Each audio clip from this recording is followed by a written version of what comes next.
Hi, how's it going? Thanks so much for joining me. Today I have mostly a thrift books haul and I haven't even opened the packages yet. I placed one thrift books order, but they pretty much came from all over the US. And I noticed that's pretty common with thrift books that they ship the books from wherever they are in their warehouses, I guess. Yeah, so the first thing I have is one new item from Amazon. I want to show you guys that first. So I also want to talk about real quick. I have been kind of like in a reading slump lately. I have been really focused on finishing David Copperfield by Dickens the month of January. But that's literally all I've been reading because I've been having issues pairing it with other books. Like I just find the way Dickens writes, and like I'm just really in a reading slump with contemporary fiction and with other classics. Like even a lot of the classics that I enjoyed reading in my 20s, I'm not really enjoying, and I'm just being honest with myself. And so I've just decided to order some other books from thrift books that were from authors that I know I've liked some of their other work. And then I ordered this contemporary fiction, a novel, and then I got some other authors to try from the library because I really have been in a mood to read more modern fiction, and I have nothing, literally nothing on my book cart. I'm going to do a book cart video soon. My book cart is getting very empty. I really don't have a lot in my TBR pile. It's been really frustrating because, on average, I guess I would finish about 6 books a month in 2023. And the way it's looking right now is like literally I have one book that I've been working on, and it's an 800-page book. David Copperfield is taking me. Dickens takes me forever to read. Oh my gosh, the way it's written. And so far I'm literally like not even finished one book in January. I'm just being honest, like it's just not going really well for me. I'm just like, I get to a point where I'm just like so picky and I DNF so many books. That's okay. But yeah, so I'm just really struggling to find something else I'm excited about. Like I really love David Copperfield, and there's a lot of classics that I want to read, that I haven't tried yet, but I just don't have them at the moment. But otherwise, I've gone through so many books, this month that I just couldn't get into. And so I'm kind of feeling a little defeated with my reading slump, trying to look for things that I want. I'm also in a middle grade reading slump. I have been a very big reader of a lot of middle grade fiction over the past few years, partly because my daughter is 10. She's about to be 11, but she mostly reads middle grade fiction. And I've discovered a lot of authors through finding books for her, but yet I'm also kind of at a plateau. Like I can't seem to find any new middle grade fiction other than the newest Kate DiCamillo book that I just bought. I can't find anything that I've been interested in. Like in middle grade fiction, of course, it's like usually easier to read. I can get there, pretty fast and things like that. But it's not about speed. It's just like I really want to connect with the characters. I really want to find. I just haven't found anything lately that I'm just even excited about. Like I'm really in a reading slump as far as middle grade fiction goes. And then, like I said, I know there's a lot of contemporary fiction that I'd probably love. There's just so much of it. It's just hard to find. It's just hard to find stuff that you connect with because there's like hundreds and thousands, if not thousands at my, library of like contemporary fiction. And it's just like sorting through it and things like that, like figuring out. Yeah, so January is starting off very slow. 2024 is starting off very, very, very, very slow for me. Yeah, but that just is what it is. So, yeah. Okay, so this book I was excited about. I found this book. It is called Strange Weather in Tokyo. Here's the author, Hiromi, last name Kawakami. And so it is translated. And basically it says, it's like sorry, I'm really terrible with names that I've never heard of. Tsukiko is the name, I guess it's the protagonist. 38, works in an office and lives alone. One night she happens to meet one of her former high school teachers, Sensei, and it's like Sensei. I don't know if that's what she calls her teacher or that's his specific name, in a local bar. He is 30 years her senior, retired, and presumably a widow. Their relationship develops from acknowledgement of each other to a hesitant intimacy, which tilts awkwardly into love. It's a moving, funny, immersive tale of modern Japan and old-fashioned romance. I don't know, it just sounded interesting. I really have had a lot of success reading Japanese novels whenever I can get my hands on them. My library didn't have this, so I was like, you know what? I really want to read this book. I really do. And I rarely take a chance. When it comes to purchasing books, I rarely take a chance on brand new fiction, buying it new, because it's just like a really big gamble for me. I don't like returning things. I'm not going to do that really. And so I'd have to like sell it back used or whatever to like Half Price Books or something, or just like if I don't like it. So I really took a chance on this. So I will see. And it's pretty short. It's like 70-ish pages. So I will check this out. Okay, so now I'm going to show you guys my, like, if you call it like unboxing, unpackaging of the thrift books. Now, I will say, with thrift books, it's always every time I order like used books online, I'm always kind of nervous because I've had really like good outcomes with thriftbooks.com, but there's another online huge bookseller I haven't had a lot of good success with, and I'm not going to name them because I don't want to bash them, because I like what they do, you know, providing used books for people and things like that. But then almost like probably like 3 or 4 times the book was totally different than what I ordered, and I don't like that because sometimes it was like way smaller and total different cover, and that's not why I ordered it, because I like, you know, I wear reading glasses. I don't like wear reading glasses, so if I can get away with having a larger copy, there's a reason why I order a specific book. So they did refund me for some of those problems, but I don't like emailing them and stuff like that. So I've had good luck so far with thriftbooks.com with like getting the exact book that I see on my screen. So we will see. That was kind of dirty.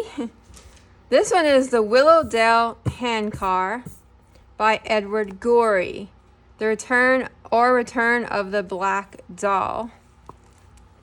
So, I love Edward Gorey. I collect Edward Gorey. So this will be part of my Edward Gorey collection, and I never read this one. One summer afternoon in Willowdale, Edna, Harry, and Sam wandered down to the railroad station to see if anything was doing. So yeah, so I will get to check this one out. I call these picture books for adults. Okay, so the next thrift books. So that one I'm happy with. It looks exactly like it did in the online from thriftbooks.com. Okay, so let's see what this one is. Oh, okay, let's see. Jamaica Inn by Daphne du Maurier. I always feel like I'm saying her name wrong, but like, let's see what condition. Honestly, I really don't remember. This one's like slipping my mind what it looked like online, but it's a really old hardback, which is cool by me. Wow, it's like super old. Oh my gosh, you could smell it. It's like, it says 1942 written in pen right here. It's like someone's name. This is definitely a book if I saw in a bookstore I would buy. So yeah, so I really loved Rebecca. I didn't like My Cousin Rachel as much, but I really like her style of writing, so I'm definitely interested in trying more of her work. Jamaica Inn. Okay. Next, we have another thrift books. Okay, so this one is Frenchman's Creek by Daphne du Maurier. Now this one, I believe it did say missing book jacket, which is okay with me. Especially if they tell me it's, you know, it's missing. I knew that. So it's in really good shape otherwise. So it has like an old bookmark in it. Yeah, so this one looks like it's in really good condition. I try to buy a lot of hardbacks so I don't have to use my reading glasses. But yeah, so Frenchman's Creek by Daphne du Maurier. Yeah. Here's the next one. Another old hardback. I don't remember what it was. So this one is Lady Oracle by Margaret Atwood. So I'm going to do a Margaret Atwood month sometime in 2024. I'm going to try to read more. I'm going to try to read some of my Margaret Atwood books that are on my shelf that I haven't read. And so I haven't read Lady Oracle. So I wanted to go ahead and get this one. Someone that it was originally for said, "For a fine lady in the new decade. Love." I don't know if that's Christine or Chris. I'm not sure what her name is script, but yeah. I like reading old notes that people write in books and old things. So yeah, so this is Lady Oracle by Margaret Atwood. Okay, so I have one more thing from Thrift Books, and then I have some things from the library.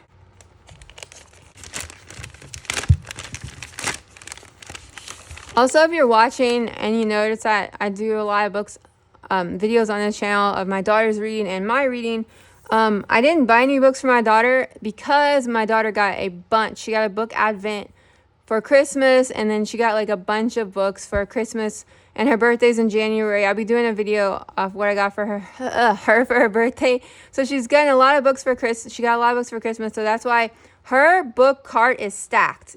She's good for a while. And she's still reading stuff from the library too, but so yeah, I've just been trying to build up my TBR cart. It's Tar Baby by Toni Morrison. This one I'm really happy to see that it looks just how it looked online. So I'm very impressed. This is a very good order. Thrift Books did not disappoint this order, and I don't think they ever have. I usually order from that other company, and they sent me, like I said, a lot of different books that weren't what I ordered, but this one I'm really impressed with. So yeah, so I really loved Beloved and The Bluest Eye by Toni Morrison. So I've been searching for other novels by her, and I will add this to my cart. Tar Baby by Toni Morrison. Okay, now some things from the library. So I wanted to try more modern fiction, and this is The Remains of the Day. I know I'm probably gonna mess up his name. I'm just gonna spell it. Kazuo Ishiguro. Ishiguro is last name. Okay, so he has so many books that sound phenomenal to me, but I know they're gonna give me nightmares. They're just too much for me. But this one sounded a little bit less intense as far as some of the things that goes on in it. So yeah, and it's The Remains of the Day is a compelling portrait of the perfect English butler and his fading insular world in post-war England. At the end of his 3 decades of service, Stephen embarks on a country drive, during which he looks back over his career to reassure himself that he served humanity by serving a great gentleman. But lurking in his memory are doubts. So it kind of reminded me, just reading about it, of A Gentleman in Moscow. Not really, but kind of. And so I really like quiet books about maybe usually focused on one character. So this sounds like something I might like. And then, like I said, a lot of his other books sound phenomenal, but I'm just too scared to read them. Yeah, his books are really intense from what I've read in reviews and things like that. So this one is Eileen Otessa. Moshfegh is last name. So this author, let's see, when was this written? So yeah, it says copyright 2015. So this is a newer one. It kind of has this look on it, it kind of looks like a pulp, one of those pulp fiction novel covers from the 70s or something. I don't know. Okay, the Christmas season offers little cheer for Eileen, a young woman trapped between her role as her alcoholic father's caretaker in a home whose squalor is the talk of the neighborhood, and her day job as a secretary at the boys' prison, filled with its own horrors. Consumed by resentment and self-loathing, Elaine dreams of escaping to the big city. So, this one might kind of be scary too. I'm not sure, but I just want to check out if I like her writing. And I might try it. I don't know if it'll be kind of creepy or not, but I'm willing to try it. It sounds interesting. So this one is A Room Called Earth by Madeline Ryan. So this one, as a full moon rises over Melbourne, Australia, a young girl gets ready for a party. She is autistic, yet within her mind, she is whoever she wants to be. And what appears to be an ordinary night out is through the prism of her singular perspective extraordinary. So this one just sounded interesting. Like, it sounded like it was more focused on one character, which I really like. I also really like first person, and I believe this is first person. Yeah, I decided to wear a kimono and high heels to the party because I wanted people to see me in a kimono and high heels at the party. So it just sounds, yeah, try it. Okay, so let me finish with the adult, and then I have one middle grade fiction that I'm going to try, and then I have a picture book that I'm so excited about. My library didn't have it, but they purchased it. Okay, this is Lily and the Octopus by Stephen Rowley. Okay, so this one, I'm afraid, I'm kind of worried that it'll be depressing because it is about a dog. Let's see. Lily and Octopus reminds us how it feels to love fiercely, how difficult it can be to let go, and how the fight for those we love is the greatest fight of all. So I believe his aging companion is his dog Lily. And yeah, it kind of hints that, like, I'm assuming something's going to happen to the dog. So these books sometimes I stay away from because it'll just make me depressed. But then it's like, you know, I've had dogs that were really old, and everybody goes through stuff like that. So if I like his writing, I'll definitely check it out. Like, I'll continue it, I mean, so I'll see. But I definitely think going into it knowing it'll be kind of sad or bittersweet, so I just don't know if I'll like his writing, but it sounds like an interesting story, pretty much like about a man and his dog. And like I said, like, the dog's really old, so you kind of like, you know or something's wrong with it, that something's gonna happen. It's like an ominous kind of cloud. But then again, I heard it's like a really good book. I mean, someone always loves a book and someone always hates a book, but the reviews, it's the good reviews, it sounded like something I might like. So yeah, so we will see. Okay, so this one I just literally saw in my library's like catalog, and it just caught my attention. I was like, How to Stay Invisible. So this one is middle grade fiction by Maggie C. Rudd. And this one, I just took a gamble on it, because it's from the library. And it's just like, Raymond is used to being alone. 12-year-old Raymond has never had a place to call home. His freewheeling parents moved their family from town to town, and they're living in a trailer in a brand new state when one day they just up and abandoned him. All alone with nothing but a duffel bag, his reliable puppy, Raymond is forced to live in the woods behind his middle school. So it's like one of those stories of like a kid living alone and like his parents leaving him, like abandonment, and like it sounds like it could have some pretty heavy stuff going on, but then like it's middle grade, so I'll take a chance. And I don't mind books that are like sad, but if they're just like overwhelmingly like sad and depressing, like I can't deal with like stuff about like suicides or like a lot of murders or like terminal illnesses. Like I technically have health anxiety, so it's like, I don't know, like, but this one doesn't sound like that, but I was trying to give you guys, I don't know, I'm like rambling again, but yeah, so I want to try it. So this, and I also have one more book that my daughter requested from the library. I'll show you guys in case any of you are interested. So this book is called A Shelter for Sadness by Anne Booth, and David Litchfield, I guess, is the illustrator. So this book,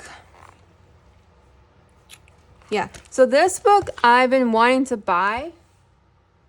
It's been in my Amazon wishlist for a while, but my library didn't have it, and they actually purchased it. I love when that happens. So A Shelter for Sadness. Now, this book is all about expressing your emotions, which are like my favorite picture books.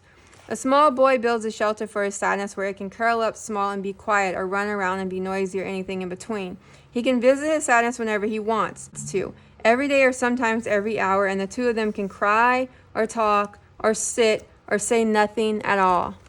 I love this. How it's like a physical manifestation of like your emotions, or not keeping your emotions bottled up. It's like a literal physical example of that you can understand internally. Sadness has come to live with me, so I am building it a shelter. I am building a shelter for my sadness and welcoming it inside. So I just love picture books like this.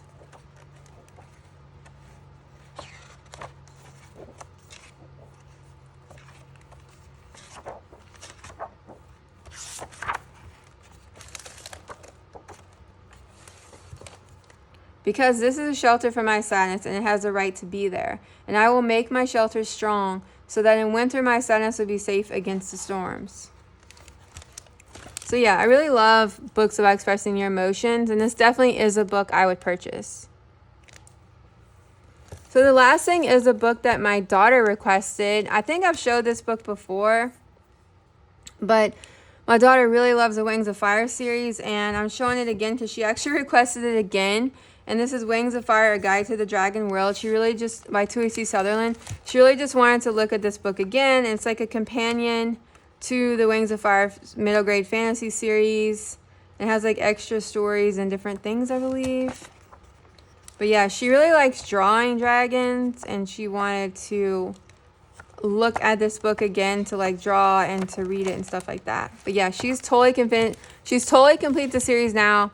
But yeah, so that's everything we got from thriftbooks.com, Amazon, and the library. Thanks so much for watching. Have a good day or night. Bye.